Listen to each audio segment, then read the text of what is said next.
آج آپ کے سامنے ہمیں مسئلہ یہ عرض کرنا ہے۔ ہمارے مسائل اور ہمارے سبق کا آج کا ٹاپک ہے محرم شریف میں کیا جائز ہے اور کیا ناجائز ہے، یعنی کیا ہمیں کرنا چاہیے اور کن چیزوں سے بچنا چاہیے۔ یہ جو مسائل میں بیان کر رہا ہوں بہت توجہ سے سنو اور ذہن میں ان تمام مسائل کو مستحضر کرو اور اس پہ عمل کرنے کی کوشش کرو۔ محرم میں بہت زیادہ خرافات ہوتا ہے، لوگ محرم میں بہت خرافات کرتے ہیں۔ ان خرافات سے سب سے پہلے ہمیں دور رہنا ہے۔ میں 1 بائی 1 کر کے جتنا ہمارے پاس وقت بچا ہے چھٹی میں اس کو میں بیان کرتا ہوں آپ کے سامنے۔ سب سے پہلے تو یہ ذہن میں رکھیں کہ محرم شریف کوئی تہوار نہیں ہے۔ محرم شریف کوئی تہوار نہیں ہے، جیسا عید ہے، بقرہ عید ہے، ربیع الاول شریف ہے، یہ سب ایک تہوار ہے، اسی طریقے سے محرم شریف کوئی تہوار نہیں ہے، ٹھیک ہے، بلکہ یہ شہادت امام حسین کا دن ہے۔ اس مہینے میں 10ویں محرم الحرام کو امام پاک کربلا میں شہید کیے گئے، تو شہادت کے دن کو کوئی تہوار نہیں مناتا۔ جو لوگ تہوار اسے سمجھتے ہیں ان سے اتنا کہنا کافی ہوگا کہ آپ کے والد کا جب انتقال ہو یا آپ کے بیٹے کا انتقال ہو تو اس انتقال کی تاریخ کو تم کیا سمجھ کے مناتے ہو؟ تہوار سمجھ کے مناتے ہو؟ جب تمہارے باپ کی سالانہ برسی آتی ہے تو کیا سمجھ کے مناتے ہو؟ سالانہ فاتحہ جب ہوتی ہے تو سالانہ فاتحہ کو کیا سمجھتے ہیں؟ تہوار سمجھتے ہیں؟ تو کہے گا نہیں، ہمیں تو فاتحہ ہوتی ہے، بہت غم ہوتا ہے ہمیں، اس میں غم ہوتا ہے انہیں، فاتحہ ہوتی ہے اس کو تہوار نہیں کہتے۔ امام پاک کی ہر سال جب شہادت کا دن آتا ہے جس میں ہمیں نذر و نیاز کرنا چاہیے، فاتحہ دلانی چاہیے، اصالہ ثواب وغیرہ کرنا چاہیے، قرآن خوانی وغیرہ کرنا چاہیے، تو اس کو یہ تہوار بنائے ہوئے ہیں۔ سب سے پہلا محرم شریف کوئی تہوار نہیں ہے۔ اس کے بعد ان میں ہونے والے معاملات چند ہیں، جیسا کہ ڈھول بجانا، تاشے بجانا، علم نکالنا، ماتم کرنا، تعزیہ داری کرنا، گھوڑے نکالنا، دلدل نکالنا، اور حضرت امام قاسم کی مہندی نکالنا، اور بھی بہت سارے رسومات، الاؤ کرنا، لٹھ کھیلنا، اور بہت ساری چیزیں وغیرہ وغیرہ۔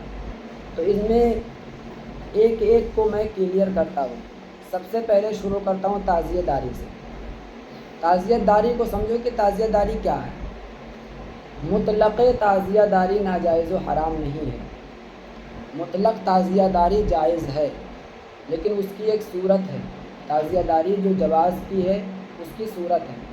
کون سی تعزیہ داری جائز ہے، کون سی ناجائز ہے، اس کو سمجھو۔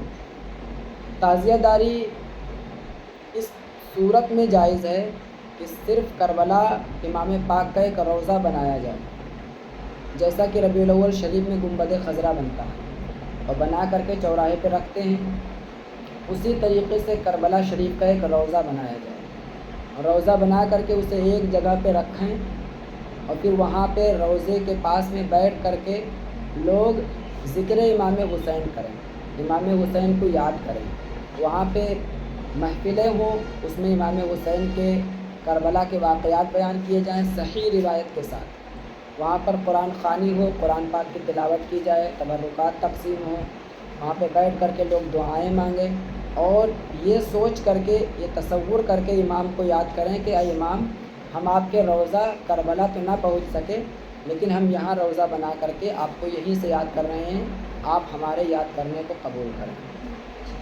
اس صورت کے ساتھ وہ تعزیہ داری جائز ہے۔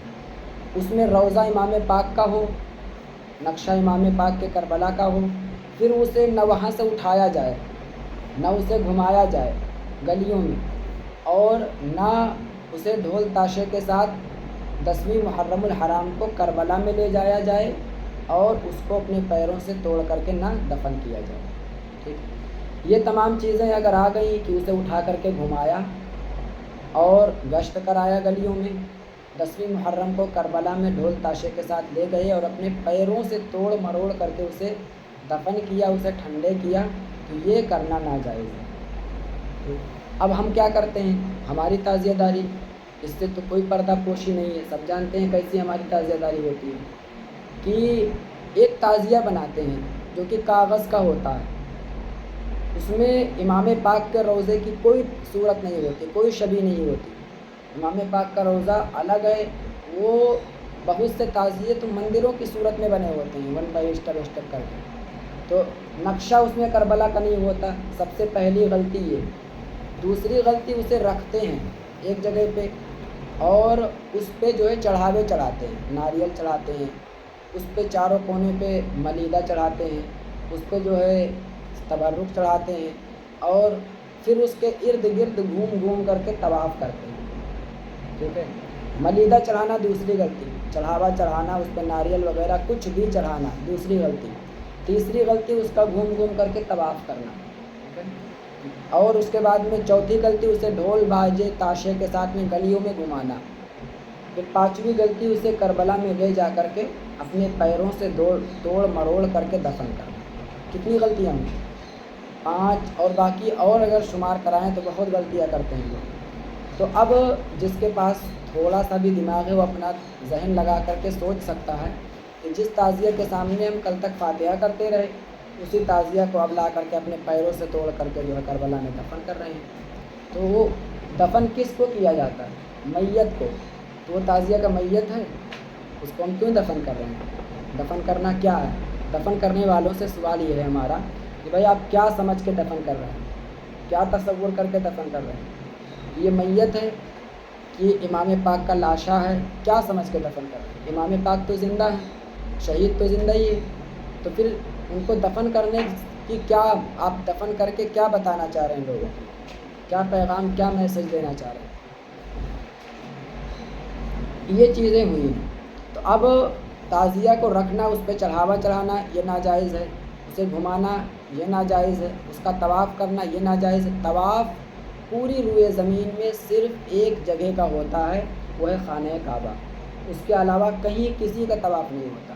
نہ کہیں مزار پہ طواف کرنا جائز ہے، نہ کہیں تعزیوں کے پاس طواف کرنا جائز ہے، نہ کہیں پیر صاحب کے پاس طواف کرنا جائز ہے، کہیں بھی طواف کرنا جائز نہیں، صرف خانہ کعبہ وہاں طواف کرنا جائز ہے، اس کے علاوہ کہیں نہیں۔ ٹھیک ہے، تو اب تعزیوں پہ طواف کرنا یہ غلط ہے، ناجائز ہے۔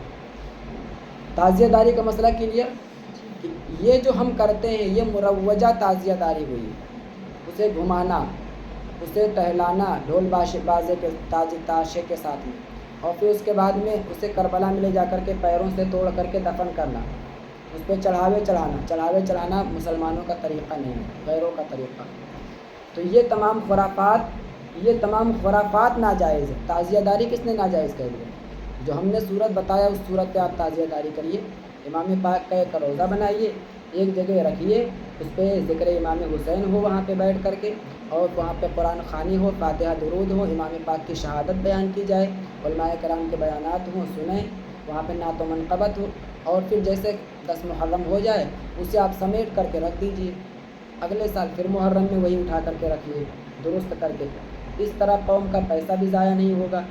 آپ ایک سروے کریں کہ 10 محرم الحرام کو آپ ذرا کاؤنٹ کریں کہ ایک شہر میں اگر چند محلے ہیں، ہر محلے سے تعزیہ نکلتی ہے، ہر محلے سے، پورے شہر سے آپ گنیں گے تو پورے شہر سے تقریباً 20-25 تعزیہ نظر آئیں گے، اور اگر ضلع سے کاؤنٹ کر لیں تو سینکڑوں تعزیہ ہو جائیں گے، اگر صوبے سے کاؤنٹ کریں پورے صوبے سے تو تقریباً ہزاروں تعزیہ ہو جائیں گے، اور اگر پورے ملک سے گن لیں تو ملک بھر میں تقریباً لاکھوں تعزیہ ہو جائیں گے، کئی لاکھ تعزیہ ہو جائیں گے، اور ایک تعزیہ لاکھ روپے کا ہوتا ہے، 2 لاکھ روپے کا، 3 لاکھ روپے کا ایک تعزیہ ہوتا ہے۔ بسا اوقات آپ یوٹیوب پہ دیکھو، یوٹیوب پہ آپ دیکھو کتنے مہنگے تعزیہ ہوتے ہیں، اور ان سب کا حال کیا ہوتا ہے۔ 10ویں محرم کو ان سبھی لاکھوں لاکھ روپے والی تعزیہ کو اٹھا کر کے لوگ کربلا میں لے جا کر کے دفن کرتے ہیں، اور ایک بارش ہوتی ہے، خالی ایک بارش میں وہ سارے تعزیہ جو کاغذ کے بنے ہوتے ہیں پورے گھل مل کر کے پانی میں مل جاتے ہیں۔